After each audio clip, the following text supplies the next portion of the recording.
Ce monde est gouverné par de tout autre personnage que ne se l'imaginent ceux dont l'œil ne voit pas dans les coulisses. Cette célèbre phrase de Benjamin Disraeli renvoie directement à la thématique de ce jour, le pouvoir occulte, qui est une thématique importante de mon dernier livre, qui est sorti maintenant il y a 2 mois, Le complot contre Dieu. Alors qui dit pouvoir occulte, dit caché, et donc c'est pas forcément évident de savoir qui compose ce pouvoir, mais nous allons quand même essayer d'y voir un petit peu plus clair sur cette oligarchie mondialiste, sur le sommet de la pyramide mondialiste, où on voit cet œil d'Horus tout en haut, et avec la tête qui est détachée du reste, c'est-à-dire qu'il y a eux et nous, clairement. Nous allons essayer d'y voir plus clair sur qui dirige le monde, tout simplement, comment il le dirige, par quels moyens, et enfin, dans quel but. L'accent sera mis essentiellement sur les marionnettistes, qui sont donc en coulisses, comme le disait Disraeli, et non sur les marionnettes de la politique que l'on voit régulièrement défiler dans les médias dominants. L'organigramme déjà de la pyramide mondialiste, on retrouve les familles oligarchiques tout en haut, que certains nommeront Illuminati, d'autres pouvoirs X ou encore supérieurs inconnus. Ces familles oligarchiques opèrent par la banque, les banques centrales, mais aussi les sociétés secrètes, qui sont plus ou moins méconnues du grand public. Nous allons voir que haute finance et haute franc-maçonnerie sont liées, et plus précisément que l'une s'appuie sur l'autre, c'est-à-dire que la haute finance s'appuie sur la franc-maçonnerie internationale pour régner.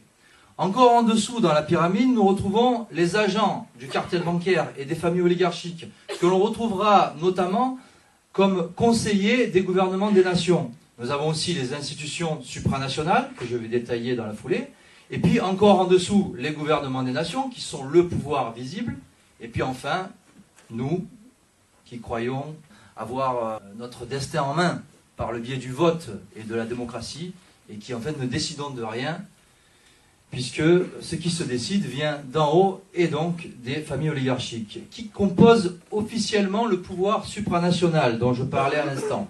Nous avons l'ONU, qui est une structure maçonnique, qui a été créée sur les terres de John Davison Rockefeller à New York, qui diffuse une idéologie maçonnique, qui est en quelque sorte la plateforme du mondialisme. Nous avons l'OTAN, qui est le bras armé du complexe militaro-industriel. Nous avons le FMI, qui est le bras armé financier des cartels et donc des familles oligarchiques. Et puis nous, en Europe, nous avons l'Union européenne, qui donne ses directives au gouvernement, qui d'ailleurs ne font que les appliquer, qui est composé majoritairement de technocrates francs-maçons, et qui est sous tutelle des États-Unis d'Amérique et des familles oligarchiques. Alors, ces familles oligarchiques, quelles sont-elles? Ce n'est pas évident de savoir. Mais d'après l'américain Fritz Springmeier, il y aurait les Astor, les Russell, du célèbre Charles Taze Russell, à l'origine des Témoins de Jéhovah, les Lee, les Kennedy, de John Fitzgerald Kennedy, les Collins, les Freeman, les Van Duyn, les Dupont de Nemours, les Onassis, les Rothschild et enfin les Rockefeller. Cette liste de noms est à prendre au conditionnel. Elle n'engage que Fritz Springmeier. Concernant le nombre de personnes à la tête de l'oligarchie mondialiste, pas évident de savoir là aussi, mais nous avons toutefois quelques indices, notamment cette phrase mystérieuse que l'on doit à l'industriel juif allemand Walter Rathenau, qui juste avant de décéder dit « les 72 qui gouvernent le monde ». Et ce même Rathenau avait déclaré en 1912, il parlait de 300 hommes dont chacun connaît tous les autres, gouvernent les destinées du continent européen et choisissent leurs successeurs dans leur entourage. Ce chiffre de 300, nous le retrouvons aussi chez le juif Jean Isoulé, qui était un membre éminent de l'Alliance israélite universelle et qui, en 1931, avait déclaré, je cite, « 300 banquiers juifs, qui sont tous grands maîtres de loge, gouvernent le monde. » Donc d'après Jean Isoulé, il y aurait 300 banquiers, tous juifs francs-maçons au degré, à la tête du nouvel ordre mondial. Certaines familles notamment les Rothschild et les Rockefeller, furent ou sont encore impliqués dans des grands événements de l'histoire de ces dernières décennies et même de ces derniers siècles. Que ce soit les divers coups d'État qui ont été fomentés par la CIA dirigée par les familles Dulles et Rockefeller, qui sont d'ailleurs liées par le sang. Coups d'État notamment après les accords de Bretton Woods, en Iran, avec le renversement de Mossadegh, ça a été avoué 60 ans après, au Guatemala l'année d'après, au Chili, en Afrique. Ce ne sont pas les mouvements de subversion qui manquent. Et encore actuellement, en Ukraine, et puis le printemps arabe juste avant, qui était en fait le printemps américain d'un certain George Soros. On retrouve aussi cette implication du complexe militaro-industriel comme du cartel bancaire dans le financement de la révolution bolchevique, avec JP Morgan, Maison Rockefeller, mais aussi la Kublebenko de Jacob Schiff, qui était en fait la maison Rothschild aux États-Unis, qui peut être considérée comme l'ancêtre de la Goldman Sachs. République de Chine aussi, avec la révolution de Sun Yat-sen en 1912, avec l'appui de la JP Morgan. Guerre russo-japonaise en 1905, avec d'un côté Warburg, de l'autre Schiff, deux associés importants de la maison Rothschild. Ce ne sont pas les exemples qui manquent, notamment lors des grandes guerres, les grandes guerres mondiales. La Première Guerre mondiale, on retrouve maison Morgan et maison Rothschild pour appuyer le camp des Alliés. Donc on peut s'apercevoir que au fil de ces révolutions et de ces guerres, de ces grands événements, l'histoire avance dans une certaine direction et que ce sont notamment et surtout certaines familles comme les Rothschild et les Rockefeller qui la font avancer dans cette direction bien précise. Ceux qui dirigent le monde, nous savons tous ce que c'est l'argent. Et qui est à la tête des banques? Essentiellement une famille. Vous savez laquelle? C'est la famille Rothschild. Surtout depuis 1815, année où Nathan Rothschild spécula sur la défaite de Napoléon à Waterloo. Et de la famille Rothschild, il en est question dans mon 3e livre publié en 2011, Deux cris dans la nuit, où j'écrivais: qui a fondé son empire à Francfort pour ensuite le développer à Londres, New York, Paris, en Italie ainsi qu'en Autriche? Qui possède des succursales bancaires aux 4 coins du vieux continent? Qui a pour emblème un bouclier rouge avec un aigle au milieu et 5 flèches en or? Qui possède la plus grande fortune d'Europe depuis la fin du XVIIIe siècle, c'est-à-dire depuis Amschel Meyer Rothschild, qui est au départ de cette dynastie dont le vrai nom était Bauer, et qui, d'après Epiphanus, aurait directement financé Adam Weishaupt et les Illuminés de Bavière en vue de la Révolution française de 1789.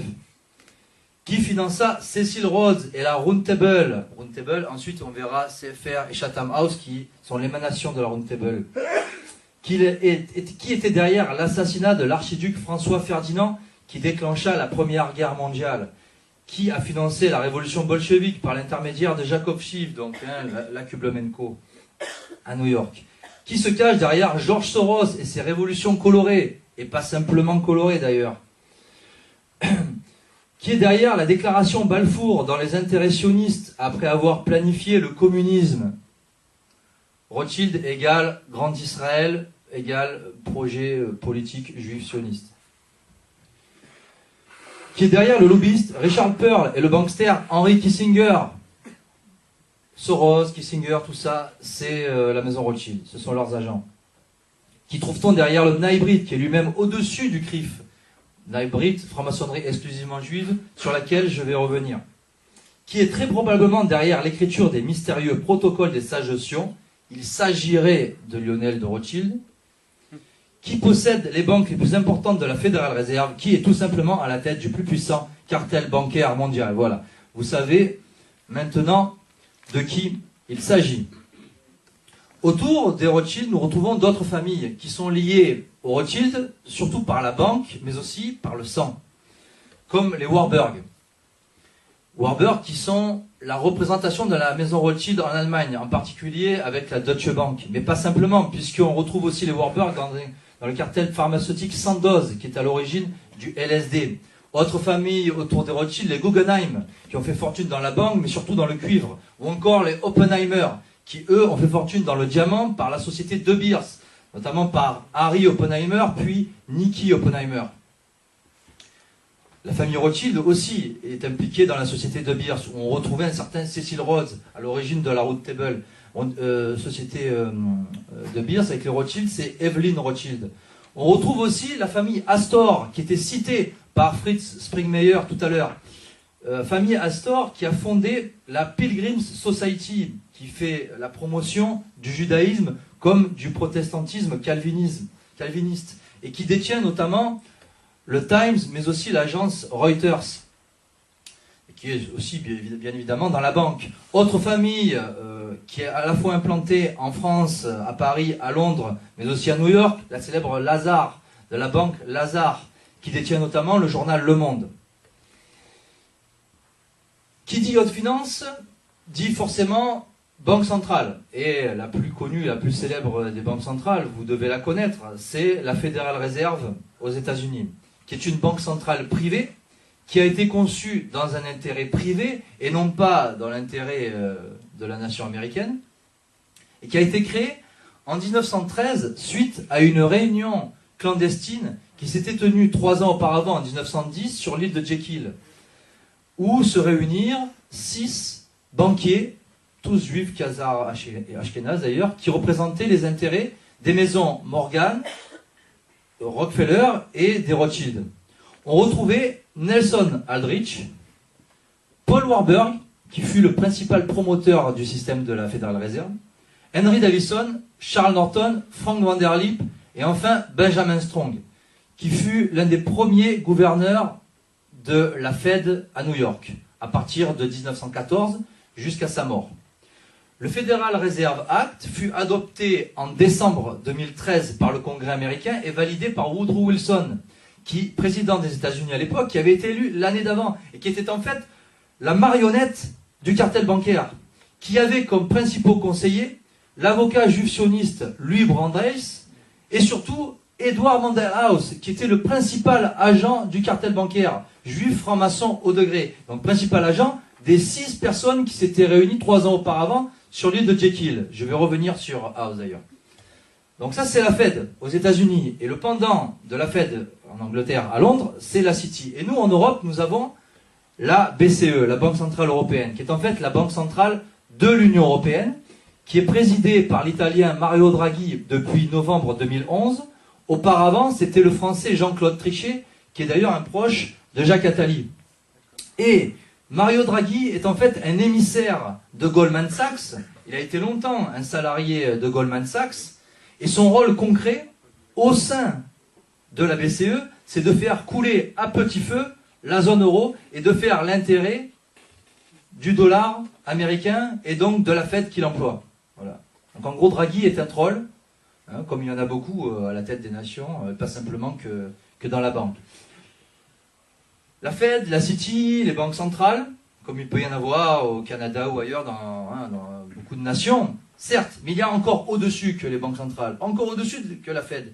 C'est la banque centrale des banques centrales, qui est la BRI, la Banque des règlements internationaux, qui est probablement la plus puissante banque centrale du monde, dont le siège se situe à Bâle, en Suisse, et qui est sous contrôle des Rothschild, où les dirigeants des banques centrales se retrouvent, en particulier ceux de la Federal Reserve, s'y réunissent dans leur conseil d'administration, où on retrouve des personnalités comme la juive Janet Yellen, qui est l'actuelle présidente de la Fed, ou encore son prédécesseur Ben Bernanke. On retrouve des gens comme Paul Volcker, Alan Greenspan, Mario Draghi, donc de la BCE, ou encore Robert Zoellick de la Banque mondiale. Chose très importante à retenir, il n'y a aucun lien entre ces personnalités de la haute finance, entre eux, donc dans ces conseils d'administration, aucun lien avec les gouvernements des nations. C'est-à-dire que ces personnes qui se réunissent, et qui ne sont rien d'autre que les émissaires du cartel bancaire, des familles oligarchiques que j'ai citées précédemment, elles décident de la politique financière, économique et monétaire des nations, mais n'ont aucun lien avec les marionnettes de la politique qui sont à la tête officiellement des nations. Pour l'historien Carroll Quigley, qui fut membre du Council on Foreign Relations, du CFR, la BRI est tout simplement le sommet du capitalisme financier, c'est-à-dire qu'il n'y a rien au-dessus de la BRI d'après Quigley. Petit récapitulatif, qui est à la tête des cartels de la banque? Très certainement la famille Rothschild, avec leurs associés, tous Khazar Ashkenaz, les Warburg, Lazar et autres. Mais dans la banque, nous retrouvons aussi les Rockefeller, tendance plus protestante, mais essentiellement sur le sol américain. Les Rockefeller, nous le retrouvons surtout à la tête du cartel pétrolier, avec la firme ExxonMobil, qui est née de la fusion entre Exxon et Mobil, et qui était auparavant la Standard Oil, qui avait été fondée et dirigée par John Davison Rockefeller. Donc on peut s'apercevoir que le règne de cette famille, les Rockefeller, est plus récent, puisque John Davison Rockefeller et la Standard Oil, c'est le début du XXe siècle. Pour rappel, Amschel Meyer Rothschild, c'est la fin du XVIIIe, avec déjà une certaine influence sur l'histoire, d'ailleurs. Les Rockefeller, on les retrouve dans d'autres cartels, agroalimentaires et pharmaceutiques, comme Monsanto, ou encore Bayer et Pfizer. D'autres richissimes milliardaires que l'on va retrouver à la tête des médias ou à Wall Street, à la tête de fondations. Je pense à Bill Gates, le fondateur de Microsoft, qui s'est particulièrement investi dans Monsanto. On retrouve l'une des plus grandes fortunes du monde, Warren Buffett, dans ce clan de hauts initiés à la tête des cartels. Mais ce qu'on retiendra, c'est qu'il y a principalement deux tendances lorsqu'on étudie ce sujet. Il y a la tendance Rothschild, qui est essentiellement impliquée dans la banque, avec leurs associés, qui sont tous juifs d'ailleurs, et la tendance plus protestante WASP, avec les Rockefeller, qui sont plus dans le touche-à-tout. Surtout le pétrole d'ailleurs, les Rockefeller, mais la banque aussi, et puis le reste, Big Pharma. Voyons maintenant les sociétés secrètes et lobbies les plus influents. Et commençons par une citation que l'on doit encore à Benjamin Disraeli. Je cite: « Les hommes au pouvoir en ce siècle n'ont pas affaire seulement au gouvernement, au roi, aux ministres, mais encore aux sociétés secrètes. Au dernier moment, elles peuvent mettre à néant tous les accords. Elles possèdent des agents partout, des agents sans scrupules qui poussent à l'assassinat. Elles peuvent, si elles le jugent à propos, amener un massacre. » Le juif Benjamin Disraeli déclarait ceci au XIXe siècle. C'était le Premier ministre de l'Angleterre. Nous imaginons assez mal le Premier ministre de la France tenir ce genre de propos sur les sociétés secrètes et le pouvoir occulte. D'ailleurs, John Fitzgerald Kennedy s'y est hasardé, on a vu ce que cela a donné. Le vrai pouvoir occulte des États-Unis d'Amérique, c'est le CFR, que j'ai brièvement évoqué, le Council on Foreign Relations. Et son pendant à Londres, en Angleterre, c'est la Chatham House. Le CFR compte environ 4000 membres, des personnalités importantes du monde de la politique, de la finance, des médias, de l'industrie, donc des journalistes, il y a de tout. Tous les derniers présidents des États-Unis d'Amérique sont issus du CFR. Les Obama, bien évidemment, les Bush auparavant, les Ford, tous les Carter. Ce lobby décide de la politique étrangère des États-Unis. Il dessine les guerres et même les révolutions. C'est-à-dire que lorsque l'OTAN décide d'envoyer des troupes et d'aller investir une nation et de la mettre à feu et à sang dans un intérêt souvent énergétique ou financier, auparavant, cela a été décidé par Zbigniew Brzezinski au CFR. Le CFR est aussi à l'origine de l'ALENA, l'accord de libre-échange en Amérique du Nord. Il est aussi à l'origine de l'ONU, les Nations Unies. ONU qui n'est que le produit, le fruit du CFR. Et d'ailleurs, ce qui est intéressant, c'est de voir que le CFR qui a été fondé en 1921, ce sont par les 4 personnes qui sont à l'origine du CFR. On retrouve Edward Mandell House, que l'on retrouvait déjà proche de Wilson à l'origine de la Fed, donc à la fois, et qui est aussi à l'origine de l'ONU, sa création en 1919, donc principal agent du cartel bancaire. La deuxième personne, c'est Paul Warburg, principal promoteur de la Fed, à l'origine à la fois de l'ONU, mais aussi du CFR, donc c'est les mêmes. ONU qui fut fondée en 1919, et dont le premier président fut un certain Léon Bourgeois, le français, qui avait pour but de substituer la solidarité maçonnique à la charité chrétienne. La troisième personnalité à l'origine du CFR, c'est John Davison Rockefeller, à la tête du cartel pétrolier. Et puis enfin, la quatrième, c'est très intéressant, c'est un banquier de Wall Street, William Avril Harriman, qui, pour le chercheur anglais Anthony Cyril Sutton, était le parrain de la secte des Skull and Bones. Et d'ailleurs, le CFR fonctionne comme la franc-maçonnerie classique, c'est-à-dire qu'il y a un cercle intérieur de décideurs, et puis il y a un cercle extérieur, de gens qui participent au CFR, mais qui sont plutôt spectateurs, et qui ne décident de rien. Le cinéaste Aaron Russo, par exemple, a fait partie du CFR, tout comme Carol Quigley. Et donc, pour revenir aux Skull and Bones, ils forment une puissance occulte. Donc, c'est une secte maçonnique et satanique qui prétend d'ailleurs détenir le crâne de Geronimo. Et où on retrouve des personnalités comme John Kerry ou la famille Bush.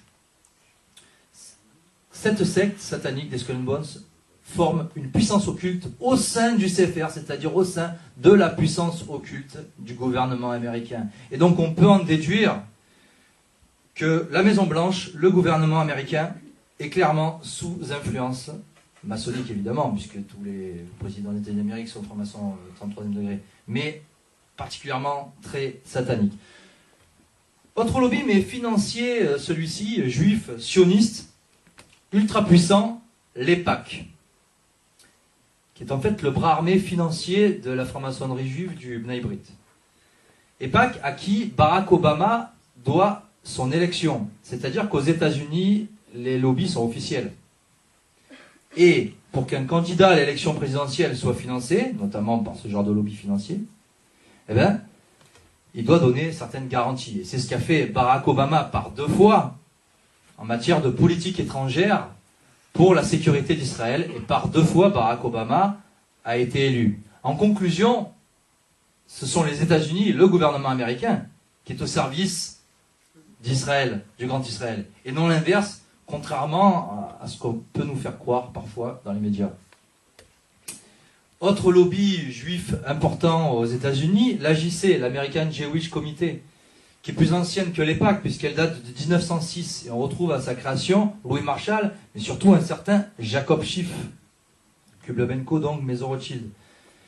L'EPAC date, lui, de 1951. Et puis, autre lobby juif incontournable dans la politique américaine, sur le plan financier, c'est le Congrès juif mondial, qui date de 1936, et dans la filiale européenne, c'est le Congrès juif européen, on retrouve un certain Roger Kuckerman, qui est à la tête du CRIF en France.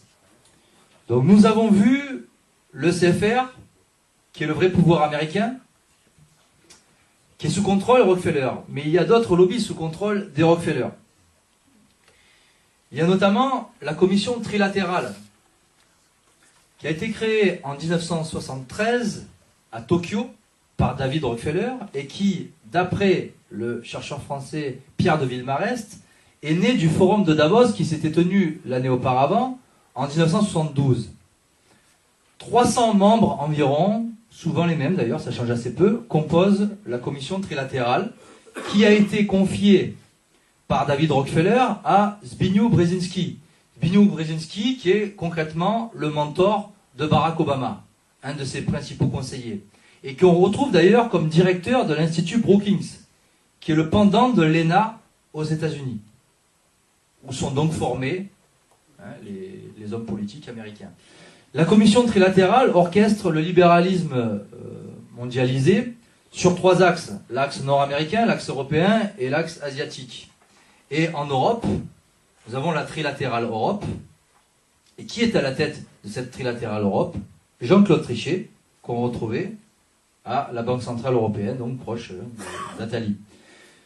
En 2014, parmi les hommes politiques français, on retrouvait à la trilatérale Elisabeth Guigou, du Parti Socialiste, ou encore Bruno Le Maire, l'ex-ministre de l'Agriculture UMP. Il serait intéressant de suivre l'évolution de la carrière politique de ces personnes dans les années à venir. Car par le passé, notamment dans les années 70, à la création de la trilatérale, Jimmy Carter comme Raymond Barre sont passés par la trilatérale. Ils étaient de parfaits inconnus aux États-Unis comme en France. Et leur carrière a décollé par la suite, à ce moment-là. Autre lobby sous contrôle Rockefeller qui est désormais assez connu, devenu un peu assez célèbre, c'est le club Bilderberg, qui a été fondé en 1954 à Oosterbeek, aux Pays-Bas, dans l'hôtel Bilderberg du même nom, Et on retrouve 3 personnes à l'origine de ce club Bilderberg. La première, c'est le juif franc-maçon haut degré polonais Joseph Ratzinger, qui peut être considéré comme le père de l'unification de l'Europe. La deuxième personne, c'est le prince Bernhard de Hollande. Et la troisième, c'est l'incontournable David Rockefeller, qui en a encore le contrôle aujourd'hui. Une centaine de personnalités du monde des médias, de la politique, de l'autre finance, des lobbyistes, en fait, se réunissent au club Bilderberg. Un peu comme le CFR, il y a ceux qui sont les décideurs, les Étienne d'Avignon, etc., les Kissinger, et puis il y a ceux qui sont simplement invités, les Français, qui viennent voilà, donner ensuite les directives quand ils reviennent sur le sol français. Selon Thierry Messant, le club Bilderberg serait au service de l'OTAN, ce qui est fort probable et assez logique, puisque l'OTAN, comme le club Bilderberg, sont pilotés par la même famille, la famille Rockefeller. Voyons maintenant le pouvoir occulte de l'ONU, les Nations Unies. Il s'agit de la secte Lucy Trust, qui était au départ appelée Lucifer Trust, qui a été fondée par Alice et Foster Bailey en 1920 à New York. Alice Bailey était une théosophe féministe, franc-maçonne au degré, qui vouait un culte à Lucifer. C'était une disciple de la juive franc-maçonne au degré, et elle aussi théosophe et féministe, et ukrainienne, Elena Petrovna Blavatsky, qui elle aussi vouait un culte à Lucifer, qui était particulièrement antichrétienne, qui est à l'origine de la société théosophique, qui n'est rien d'autre que l'ancêtre du New Age. Et d'ailleurs, dans le logo de la société théosophique, nous retrouvons l'étoile d'Israël à 6 branches, mais aussi le serpent qui se mord la queue, et qui est le symbole de la gnose. Actuellement, nous retrouvons l'ancien président de l'URSS, Mikhail Gorbatchev, qui est complètement dans le New Age et qui fait partie de la Lucy Trust. Lucy Trust, qui a officiellement un statut consultatif au sein du Conseil économique et social de l'ONU. C'est la puissance occulte de l'ONU, secte ouvertement luciférienne, et la puissance occulte de l'ONU, ONU qui est, selon certains échos, composée d'environ 4/5 de francs-maçons. Le vrai pouvoir occulte de l'église de Vatican II maintenant, à ne pas confondre avec l'église catholique, que j'entends trop souvent, c'est une loge maçonnique qui serait liée au Grand Orient italien. Et d'après le prêtre irlandais Malachi Martin, elle serait aussi liée à la Grande Loge Unie d'Angleterre. Et toujours, d'après Malachi Martin, il s'agirait d'une loge spéciale auquel appartinrent les premiers dirigeants de l'église de Rome, Jean XXIII et Paul VI, Roncalli et Montini, qui d'ailleurs furent francs-maçons, comme cela a été affirmé, notamment par la Grande Loge du Mexique.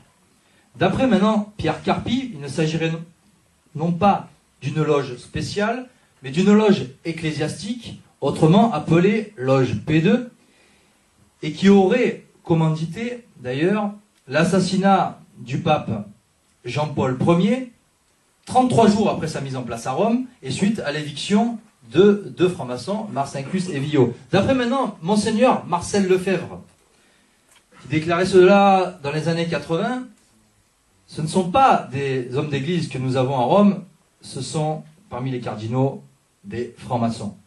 D'ailleurs, la plupart des dirigeants de Rome, comme des cardinaux, sont ou furent très probablement des francs-maçons.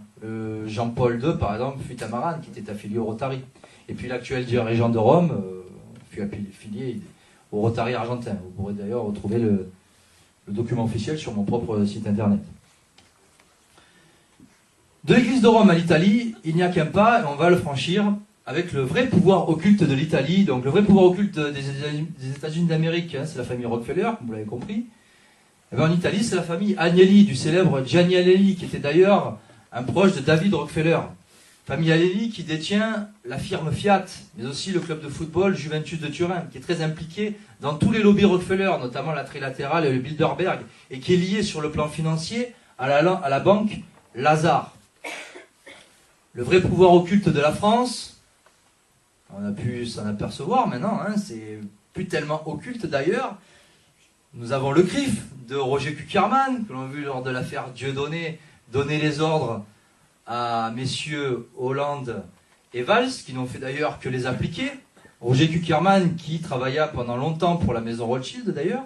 Nous avons le Grand Orient d'un certain Alain Bauer, qui fut grand maître du Grand Orient et qui fut le mentor d'ailleurs de Nicolas Sarkozy avant d'être celui de Manuel Valls et qui fut à l'origine de la politique sécuritaire tolérance zéro envers les automobilistes, mais pas envers les vrais délinquants d'ailleurs. Et puis encore au-dessus du CRIF et du Grand Orient, nous avons le Bnei Brit, cette franc-maçonnerie exclusivement juive, où on retrouve des personnalités très importantes comme Attali, DSK ou encore Simone Veil ou Robert Badinter, et qui est en fait le service de renseignement de la maison Rothschild, d'après Emmanuel Ratier, hein, source très sûre d'ailleurs, qui fut fondée à New York encore, donc hein, CFR, ONU, New York, le Lucie Trust, en 1843. Le Bnei Brit est le plus ancien lobby juif maçonnique. En France, il existe depuis 1932 avec la loge Ben Gourion à Paris, qui organise chaque année des salons du livre où ils invitent des auteurs sionistes, bien évidemment. Parmi les principaux financiers de la révolution bolchevique, les Jacob et Mortimer Schiff, la famille Warburg, les Paul et Max Warburg, les Guggenheim dont j'ai parlé, les Otto Kahn, tous étaient membres du Bnei Brit. Source Epiphanus. Le Bnei Brit, c'est l'élite juive maçonnique qui se réunit et qui est supérieure aux loges des 33 degrés du rite écossais. Mais des loges supérieures aux 33 degrés, il n'y a pas que le Bnei Brit. Il y eut, au XIXe siècle, les loges paladistes. On retrouvait un certain Albert Pike, dont parlait Laurent tout à l'heure, qui avait un pouvoir, qui dirigeait ces loges, ces arrière-loges depuis New York, et qui avait, tout comme Giuseppe Mazzini en Italie, ces personnes avaient un pouvoir de décision bien supérieur au gouvernement des nations.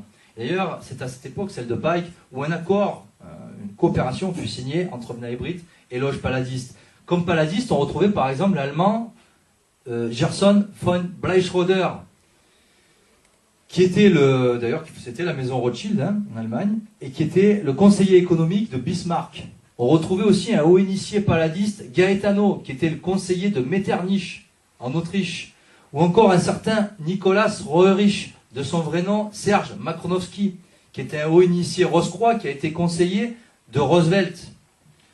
Henry Kissinger a été conseiller économique pendant des années des divers présidents des États-Unis d'Amérique, les Truman, les Eisenhower, les Johnson, les Carter. C'est lui qui a, avec l'affaire Watergate, qui a destitué Nixon, par exemple. Autre membre de l'Haute Finance, haut initié aussi, et membre important de Goldman Sachs, un certain Peter Sutherland, qui, tenez-vous bien, avait été engagé comme conseiller économique, vous devinez par qui? Par Benoît XVI, au Vatican. En France, nous avons Jacques Attali, qui était le conseiller économique de Mitterrand dans les années 80, celui de Sarkozy, maintenant celui de Hollande, c'est-à-dire qu'en gros les marionnettes politiques passent et Jacques Attali reste. Mais d'ailleurs, en France, comme conseiller économique, nous avons aussi au sein du gouvernement, qui sont en fait des émissaires de la banque Rothschild. Emmanuel Macron, qui est maintenant ministre, mais aussi un certain Stéphane Israël. Des loges supérieures au 33e degré, les plus célèbres, on va les passer en revue. Il y a bien sûr les Illuminés de Bavière, qui étaient dirigés par Adam Weishaupt et Adolf Knigge. Et ces loges, ces arrière-loges jouèrent un rôle décisif dans la révolution de 1789. Beaucoup plus de détails, bien évidemment, dans mes livres. Il y eut quelques décennies plus tard les arrière-loges de la haute vente. C'était une quarantaine de personnalités, toutes juives franc-maçonnes au degré, qui se réunissaient pour comploter contre le trône et l'autel. Et parmi elles, un certain Nubus qui avait réussi à infiltrer le Vatican, déjà à cette époque. On est dans les années 1820, 1830, 1840. Autre loge supérieure au 33 degrés, l'ordre de Memphis-Misraïm.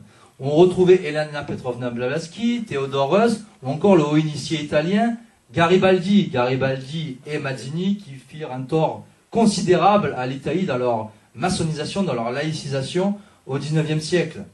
La secte de l'Oteo, satanique, l'Ordo Templi Orientis, fut fondée par Theodore Reuss, où on retrouvait le très influent Aleister Crowley, mais aussi un certain cardinal Rampolla, qui fut conseiller, qui fut un cardinal du temps de Léon XIII, le pape Léon XIII. Et là, nous sommes à la fin du XIXe siècle. On retrouve aussi l'ordre martiniste d'un certain Gérard Ancos.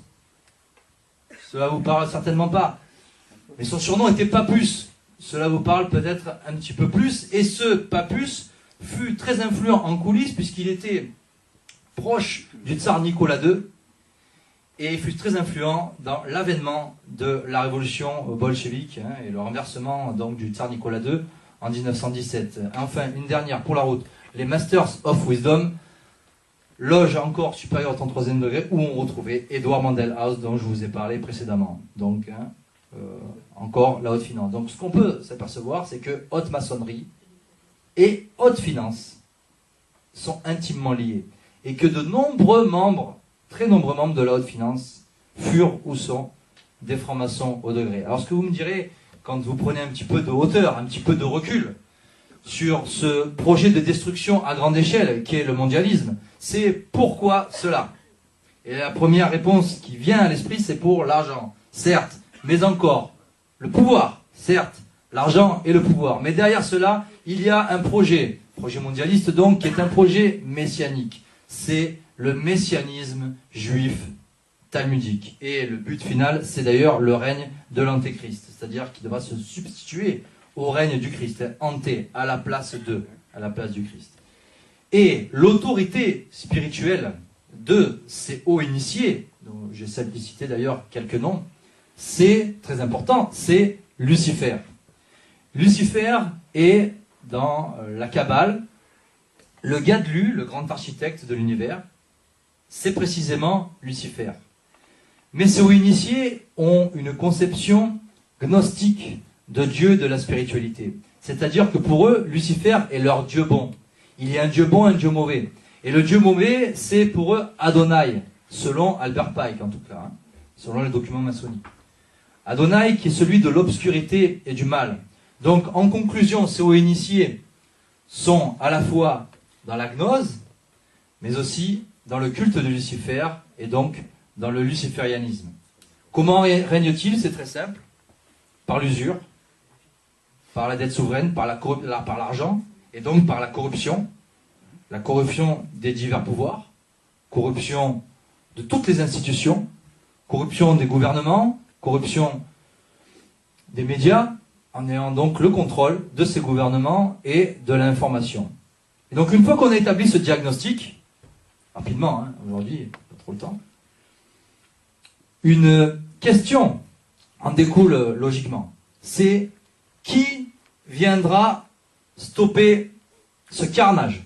Qui viendra stopper ce projet messianique? Qui viendra interrompre la marche en avant des cartels?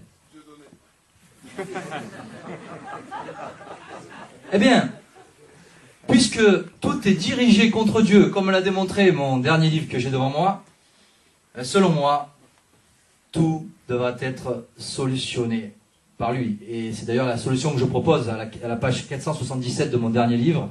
La solution ne peut passer que par le sauveur de ce monde, le rédempteur des hommes, car seul Jésus-Christ mène au Père, seul Jésus-Christ peut venir à bout de la synagogue de Satan.